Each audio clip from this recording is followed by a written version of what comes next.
on se retrouve pour une nouvelle vidéo que je suis très contente de vous faire puisqu'elle réunit trois de mes passions, c'est-à-dire faire des vidéos, cuisiner et manger. Aujourd'hui, du coup, vous avez vu dans le titre, je vais manger 100% fait maison de A à Z. Alors forcément, il y a certaines limites, hein. Je suis allée jusqu'au maximum de l'aliment brut. Des choses comme le lait, j'ai pas de vache dans mon jardin, je peux pas avoir du lait fait maison, quoi. Pour ce qui est des légumes, ils viennent pas tous de notre jardin, parce que pareil, on n'a pas tous les légumes dans notre jardin, on n'a pas des mangues dans notre jardin par exemple.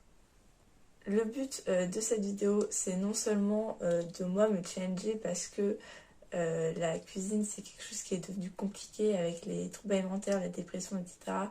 Et là j'ai vraiment passé du temps à tout cuisiner, je vais passer du temps à tout cuisiner aujourd'hui.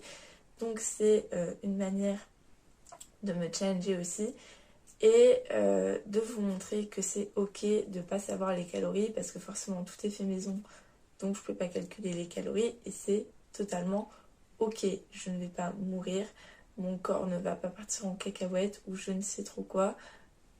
C'est ok, tout simplement. Je tiens à dire qu'il y a des clips, etc. que j'ai fait avant-hier ou hier en cuisinant, etc. Du coup, certaines vidéos, en fait, pour des recettes, c'est juste des photos. Enfin, du coup, c'est pas des vidéos. Donc voilà, et aussi il va y avoir beaucoup de voix off parce que bah voilà, je vais vous expliquer ce que je fais en vous montrant la recette, etc. Du coup, je vais pas trop vous parler face cam. Je suis aussi super contente parce que hier j'ai acheté 2 trépieds. Du coup, la qualité de la vidéo va sûrement être bien meilleure qu'avant. Je pense que ma qualité de vidéo va vraiment s'améliorer, donc je suis trop contente. Bref, j'ai déjà dit beaucoup de choses. Je vais vous laisser et vous souhaiter une bonne vidéo. Du coup, on commence évidemment par le petit déjeuner. Donc pour le petit déjeuner, je me suis fait un smoothie bowl avec de la framboise congelée et de la mangue congelée que j'ai tout simplement mixé avec de l'eau. Alors c'est meilleur avec du jus, mais j'avais pas de jus chez moi, donc j'ai dû prendre de l'eau. Mais voilà, je vous conseille plus avec du jus. Et du coup j'ai tout simplement mixé ça ensemble. J'ai vraiment galéré à les mixer, vraiment c'était n'importe quoi. Je rajoutais un peu d'eau, je remélangeais, c'était super galère. Et ensuite j'ai fait du granola à la mangue pour mettre par dessus. En fait de base j'avais prévu que le granola mettre avec du lait, mais finalement après j'ai eu l'idée du smoothie bowl. Et après j'ai tout simplement dressé ça dans une assiette creuse. Donc j'ai mis mon petit smoothie où je me suis rendu compte que j'en avais fait beaucoup. Je galérais un peu à le finir, hein, je vais pas vous le cacher. Et ensuite par dessus j'ai rajouté mon petit granola, voilà.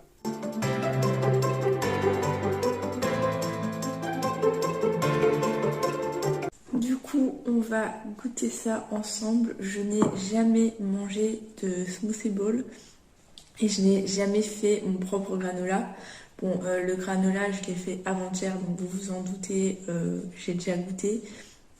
Et il est très bon d'ailleurs, mais du coup, je n'ai jamais mangé le mélange des deux, forcément. Donc, je vais goûter ça.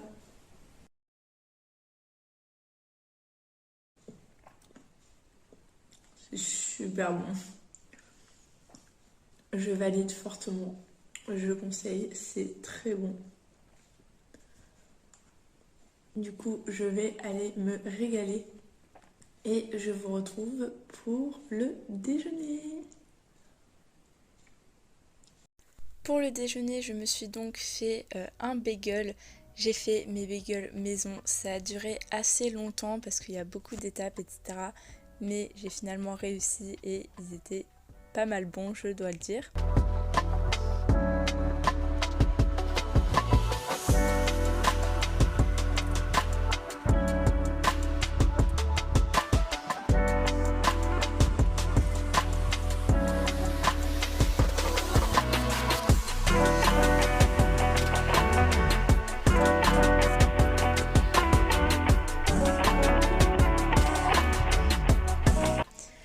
Du coup pour ce bagel là j'ai mis, vous allez le voir, j'ai d'abord fait griller le bagel.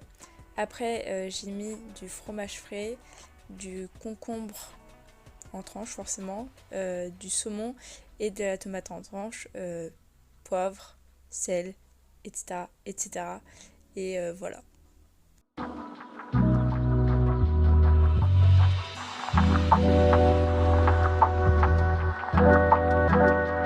On se retrouve donc pour le déjeuner avec mon magnifique bagel qui est très épais, donc je ne sais pas comment je vais faire pour le manger, donc je vais tout de suite goûter.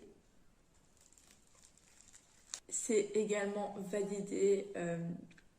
Les bagels ça prend longtemps à faire, mais honnêtement ça vaut le coup, surtout pour moi qui n'en ai pas dans des magasins près de chez moi. Honnêtement ils sont très bons, même s'ils sont longs à faire. Et en plus ça en fait beaucoup, hein. En une tournée j'en ai fait 13. Bref, je vais manger mon bagel et je vous retrouve pour le dessert. Puis j'ai aussi rajouté du melon parce que j'avais oublié qu'on en avait acheté, donc j'en ai rajouté au dernier moment. Et après en dessert j'ai mangé une pomme et un yaourt nature aussi fait maison avec du sucre brun parce que c'est le sucre le plus brut possible. Pour le goûter, j'ai fait des pancakes. Alors là, c'est des pancakes à base de compote. C'est pas du tout pour faire plus healthy, etc. C'est juste que c'est une recette que je connais par cœur et qui me prend littéralement 3 secondes. Du coup, je la fais et en plus, c'est vrai que j'aime bien cette recette. Euh, du coup, bon, d'habitude, elle marche plutôt bien, etc. Sauf que là, en fait, la levure a réagi euh, dans la pâte, enfin avant d'être cuit. Et en plus, j'avais trop chauffé la poêle. Du coup, l'intérieur était pas cuit en fait. Et vous allez voir, les premiers, ils font un espèce de... C'est limite une bouillie de pancake en fait. Et les deuxièmes, du coup, ils étaient pas cuits à l'intérieur en fait, vu qu'ils étaient cuits à l'extérieur. À part un, du coup, parce que vous allez voir que j'en goûte, etc. Le premier que j'ai goûté où je dis qu'il est bon, oui, il était cuit, mais le deuxième il n'était pas du tout cuit. Dessus, j'ai mis du beurre et du sirop d'érable parce que clairement, c'est la seule chose qui devrait aller sur des pancakes en fait. Et en plus, de toute façon, je pouvais pas mettre de la pâte à tartiner vu que j'en avais pas fait maison. Mais voilà, beurre et sirop d'érable sur les pancakes, meilleure chose au monde. Et enfin, pour le dîner, j'ai fait un risotto de saumon. C'était la première fois de ma vie que je faisais du risotto. Bah d'ailleurs, pour quasi toutes les recettes de la vidéo, c'était la première fois de ma vie que je les faisais, du coup, à part les pancakes. Le saumon que je suis en train de couper, j'avais bien pris sans arête. Il y avait des arêtes à l'intérieur, donc j'étais légèrement dégoûtée. Mais bon, tant pis, j'ai enlevé toutes les arêtes. Du coup voilà, un bon petit risotto qui était bien réconfortant en fin de journée pluvieuse parce qu'il a pas mal plu ce jour-là. Du coup c'était réconfortant on va dire. À la fin j'en mets dans des assiettes mais j'en ai mangé beaucoup plus que ça, hein. C'était juste pour tenter de faire une belle présentation. Mais voilà, je vous montre pas quand j'en mange parce que j'étais avec ma mère, du coup j'avais pas me filmer etc. Enfin voilà, on regardait Stranger Things, on était tranquillement etc. Et en dessert, j'ai pris un yaourt et une pomme. Vous allez aussi voir que je mange une petite banane, c'est parce que j'avais faim, enfin j'avais pas faim en fait, j'avais envie de manger. Comme le risotto prenait longtemps à être fait, voilà, je suis en train de manger ma banane. Le risotto prenait longtemps à être fait, du coup j'avais envie de manger, donc j'ai mangé. Il faut écouter sa faim autant physique que mentale. Et voilà, un très bon risotto pour cette fin de journée. Du coup, je viens vous faire la petite outro. Je suis le lendemain et alors que hier on crevait de froid, aujourd'hui on crève de chaud. C'est pour ça que ma tenue est totalement différente. Bref, pour le petit bilan, ça s'est très bien passé. J'ai beaucoup apprécié cette journée, cuisiner. Je trouve ça satisfaisant en fait de manger des choses qu'on a fait nous-mêmes. En tout cas, moi qui adore cuisiner, bah, je trouve ça super satisfaisant. Et honnêtement, je pense que là, j'ai fait cette journée pour un peu me remettre dans le bain du fait maison, etc. Mais je pense que ça va devenir mes journées classiques, en fait, de faire des choses de faire plein de choses fait maison, etc. Parce que vraiment j'adore cuisiner. En plus, là c'est les vacances, donc j'ai le temps. Alors que l'année prochaine, je serai en première, du coup j'aurai le bac, etc. Donc c'est pas sûr que j'aurai le temps. Bref, ça s'est super bien passé. Je suis trop contente. Et voilà, je vous laisse. Je vous dis à la prochaine pour une nouvelle vidéo. Et voilà, bon courage à tous.